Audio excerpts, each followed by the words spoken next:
Covid-19 long, de quoi parle-t-on ? Les infections par le coronavirus SARS-CoV-2 sont asymptomatiques chez au moins un tiers des personnes infectées. Quand les infections sont symptomatiques, elles sont à l'origine de la maladie Covid-19 de gravité très variable. La majorité des cas de la maladie Covid-19 est de forme légère ou modérée, c'est-à-dire sans détresse respiratoire, d'évolution spontanément favorable en général en 2 à 3 semaines. Cependant, une minorité de patients vont présenter des symptômes prolongés. 2 populations de patients Covid présentant des symptômes prolongés ou persistants sont à différencier. La première population des symptômes persistants post-hospitalisation concerne principalement des hommes âgés de 61 ans ayant fait une forme grave ou critique du Covid-19 et ayant nécessité des soins hospitaliers, voire une prise en charge en unité de soins intensifs. Ces patients ont décompensé des pathologies antérieures à type de pathologie cardiaque, pulmonaire, neurologique ou endocrinienne, des ordres thyroïdiens ou de glycorégulation, avec déconditionnement physique et ou neurologique. Ces symptômes sont attribués aux séquelles des soins intensifs, dits syndrome post-soins intensifs ou PIC syndrome, post-intensive care syndrome. La récupération est lente mais réelle. La deuxième population sont les patients Covid ayant des symptômes prolongés, sont surtout des femmes âgées en moyenne de 45 ans ayant fait un Covid modéré avec des symptômes post-Covid invalidants. Ces symptômes non expliqués par une autre maladie peuvent durer plus de 4 semaines. Ces symptômes persistants prolongés sont intitulés Covid long ou syndrome post-aigu de la Covid. L'amélioration est alors lente sur plusieurs mois, fluctuante et parfois incomplète.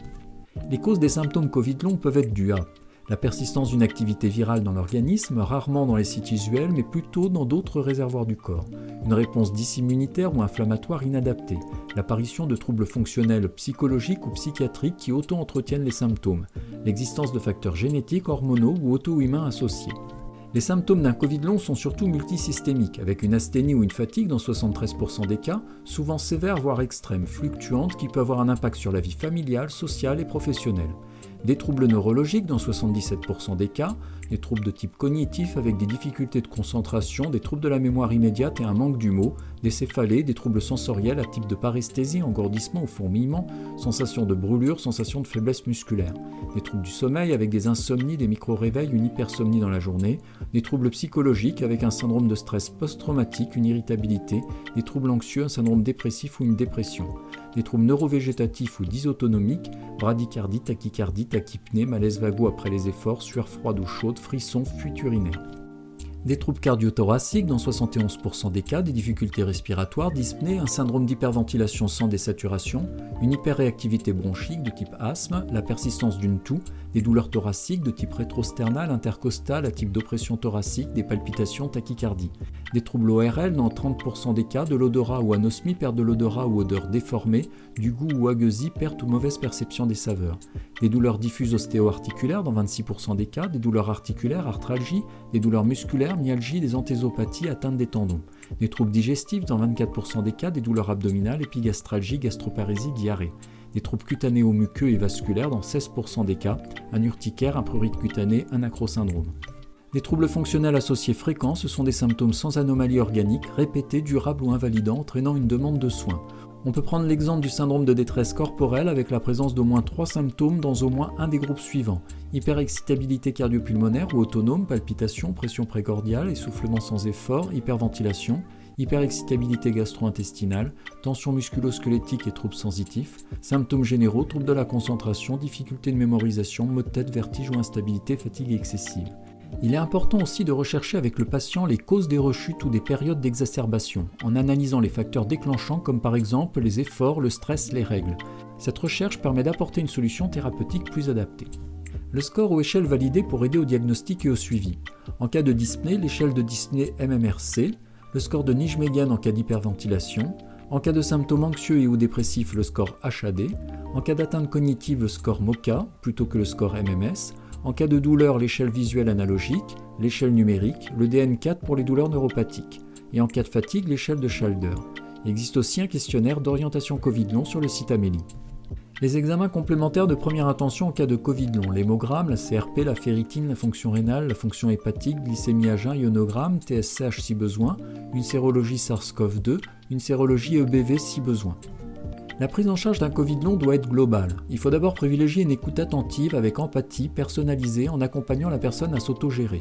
Faire rechercher les symptômes et les facteurs déclenchants par le patient, éliminer les complications de la phase aiguë de l'infection Covid-19 et la décompensation de comorbidité, rechercher à la clinique une hypotension orthostatique, mesurer la saturation d'oxygène au repos et à l'effort, pratiquer un bilan complémentaire et parfois demander un avis spécialisé pour porter un diagnostic. La stratégie thérapeutique dans un premier temps par le médecin traitant repose sur 4 piliers.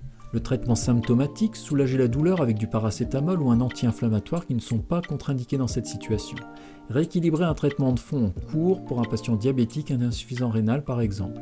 Traiter un reflux gastrique, une hyperréactivité bronchique ou une tachycardie posturale.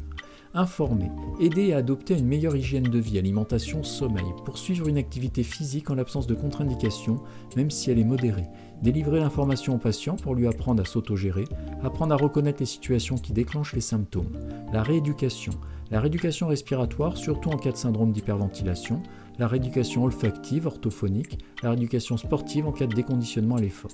La prise en charge psychologique, proposer un dépistage systématique psychologique pour des troubles anxieux, dépressifs voire fonctionnels. Une thérapie cognitivo-comportementale peut être envisagée afin d'aider à l'acceptation des périodes de crise et si besoin proposer un traitement antidépresseur ou des anxiolytiques.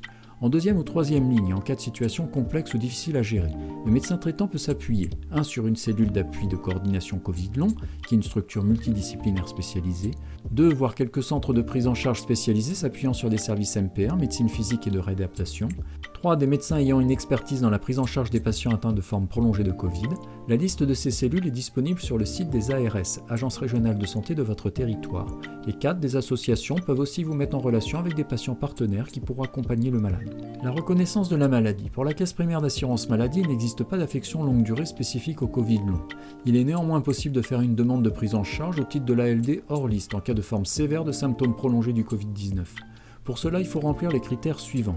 Une évolution de plus de 6 mois, un traitement ou appareillage en cours, 2 critères des cadres suivants, une hospitalisation à venir, des actes techniques médicaux répétés, des actes biologiques répétés, des soins paramédicaux fréquents et réguliers. La reconnaissance de l'affection Covid-19 en maladie professionnelle concerne les personnes qui ont contracté le Covid-19 dans le cadre du travail, qui ont fait une affection grave, insuffisance respiratoire avec assistance respiratoire. Le dossier est étudié par un comité d'experts médicaux. Les aides. En cas de difficulté à se soigner, il est possible de bénéficier d'une aide dans vos démarches par le service social du centre hospitalier dans lequel vous êtes suivi, d'une aide ménagère à domicile sous certaines conditions par votre mutuelle ou la CPAM, d'une aide au retour à domicile pour les personnes retraitées. Pour la reprise du travail, le médecin traitant peut orienter le patient vers le médecin du travail pour une visite de pré-reprise permettant de proposer des mesures adaptées à votre situation professionnelle. Vous avez aimé, likez et abonnez-vous à Dr No, disponible aussi sur YouTube.